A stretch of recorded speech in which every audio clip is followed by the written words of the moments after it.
Halo guys, kembali lagi di Malas Baca bersama gua, Randy Irawan. Di episode ini, gua akan menceritakan tentang sejarah kelam negara Rwanda, di mana di negara ini sempat terjadi peristiwa genosida terburuk keempat dan tercepat dalam sejarah. Jumlah korbannya pun tidak main-main, yakni sekitar 800.000 orang meninggal dunia dalam kurun waktu 100 hari. Seperti apa kisahnya? Langsung saja kita mulai ke pembahasannya.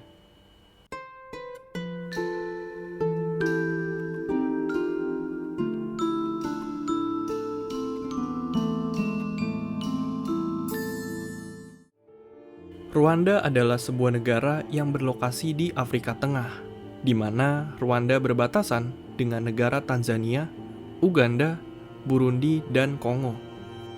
Di negara ini terdapat 3 status sosial, yakni Tutsi, Hutu, dan Tua. Status sosial ini digolongkan berdasarkan jumlah kerbau yang dimiliki. Apabila seseorang memiliki lebih dari 10 kerbau, ia tergolong dalam status sosial Tutsi.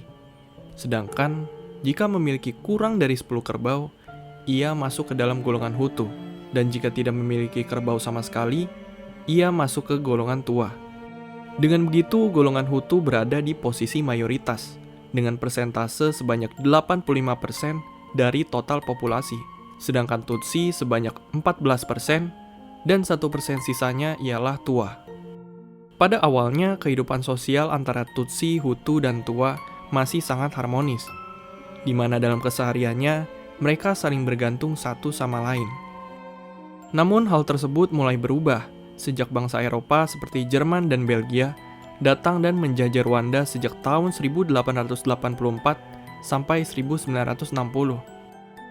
Salah satu aspek yang disinyalir memicu pergesekan antara Hutu dan Tutsi adalah ketika Belgia memperkenalkan kebijakan baru, yakni menggolongkan setiap orang dalam status etnis tertentu.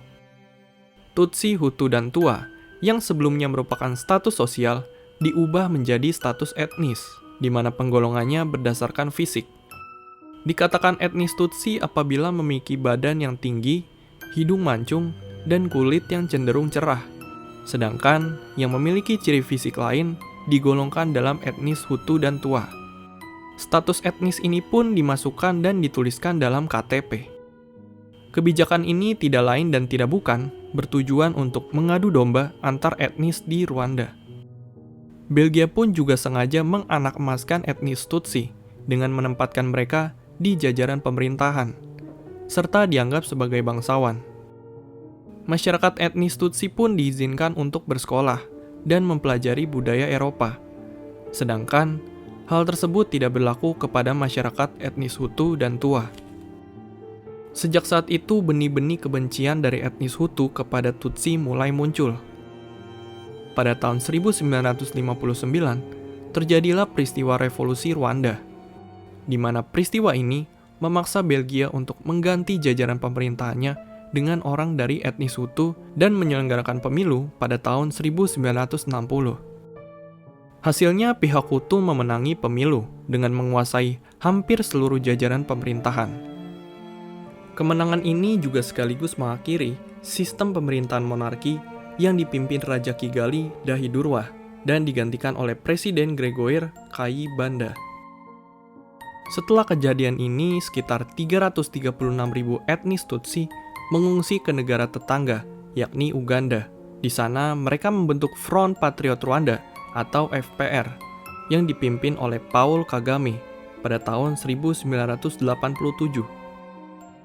Kemudian pada tanggal 1 Oktober 1990, FPR yang dipimpin oleh Paul Kagame melakukan serangan ke Rwanda melalui Uganda. Kejadian inilah yang dikenal sebagai Perang Sipil Rwanda. Untuk meredam konflik tersebut, Presiden Rwanda membuat suatu perjanjian yang dikenal sebagai Perjanjian Arusha, di mana ia berjanji untuk membagi kekuasaan kepada etnis Tutsi. Namun hal ini ternyata tidak diterima baik oleh kaum Hutu konservatif. Ketegangan pun masih terus terasa antara etnis Hutu dan Tutsi. Ketegangan tersebut akhirnya mulai tidak terbendung ketika pada tanggal 6 April 1994, pesawat yang ditumpangi oleh Presiden Rwanda, Juvenal Habyarimana, dan Presiden Burundi, Cyprien Taryamira, ditembak oleh pihak yang tidak diketahui. Masih menjadi misteri sebenarnya siapa yang menjadi dalang di balik penembakan pesawat ini. Apakah FPR sebagai pemberontak Rwanda, ataukah justru kaum ekstremis Hutu yang tidak terima dengan perjanjian yang dibuat? Namun yang pasti kejadian tersebut memicu pertempuran antara etnis Hutu dan Tutsi.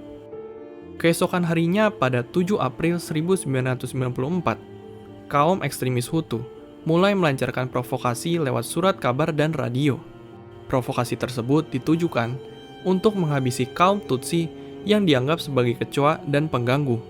Tidak peduli wanita, anak-anak, ataupun orang tua, semua etnis Hutu harus dihabisi. Nama-nama orang yang akan dibunuh pun dibacakan di radio. Pembantaian pun mulai dilakukan. Para ekstremis Hutu mulai memblokade jalur keluar. Setiap orang yang akan melintas wajib menunjukkan kartu identitasnya, dan jika terbukti etnis Tutsi, ia akan langsung dibunuh di tempat. Di hari pertama terdapat ribuan orang Tutsi dan tua yang telah terbunuh. Tidak hanya orang Tutsi, para pejabat dan lawan politik pun turut dihabisi. Dan yang paling menyedihkan, tidak sedikit suami yang terpaksa membunuh istri dan anaknya agar dapat selamat. Pembantaian yang semakin brutal pun memaksa banyak orang Tutsi untuk mengungsi ke negara tetangga, seperti Uganda, Kongo, Burundi, dan Tanzania. 15 April 1994 menjadi hari terburuk sejak pembantaian etnis ini terjadi. Untuk mencari tempat perlindungan, banyak orang Tutsi yang mengungsi dan berlindung di sebuah gereja, yakni Gereja Katolik Tarama. Tetapi ternyata lokasi mereka diketahui oleh kelompok ekstremis dan militan Hutu. Mereka pun akhirnya diserang. Para militan Hutu mulai menghujani mereka dengan tembakan dan granat. Kejadian tersebut menjadi pembantaian terbanyak dalam satu hari, di mana korbannya berjumlah 8.000 jiwa. Tidak tahan melihat saudara satu etnisnya terus dibantai, FPR yang diketuai oleh Paul Kagame dibantu oleh militer Uganda mulai melakukan serangan balik ke Rwanda.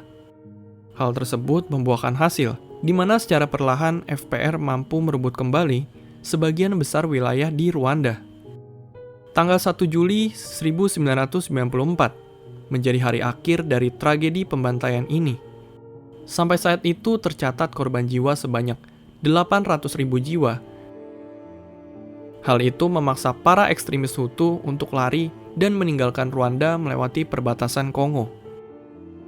Setelah itu pada tahun 2003, Paul Kagame resmi menjadi presiden Rwanda. Dan hingga saat ini ia masih menjabat sebagai presiden. Untuk memperingati kejadian ini, dibangunlah Memorial Kigali, di mana sekitar 250.000 orang dimakamkan di tempat ini. Setelah 27 tahun sejak kejadian tersebut, kini Rwanda sudah jauh berkembang, dari segi ekonomi maupun teknologi. Rwanda bahkan disebut sebagai negara Afrika paling bersih, dan pastinya sudah tidak ada lagi perselisihan antar etnis. Itulah dia sejarah negara Rwanda, negara yang pernah mengalami peristiwa genosida terburuk keempat dan tercepat dalam sejarah. Bagi kalian yang mungkin masih penasaran dan ingin melihat gambaran situasi di Rwanda saat itu, kalian bisa menyaksikan dua film yang berjudul Hotel Rwanda dan Sometimes in April. Kedua film tersebut menggambarkan secara baik kekacauan dan kengerian tragedi genosida Rwanda saat itu. Akhir kata, terima kasih sudah mendengarkan. Jangan lupa untuk like dan share. Kalian juga bisa follow Instagram Malas Baca di @malasbaca_ig. Dan sampai jumpa di episode selanjutnya. Bye.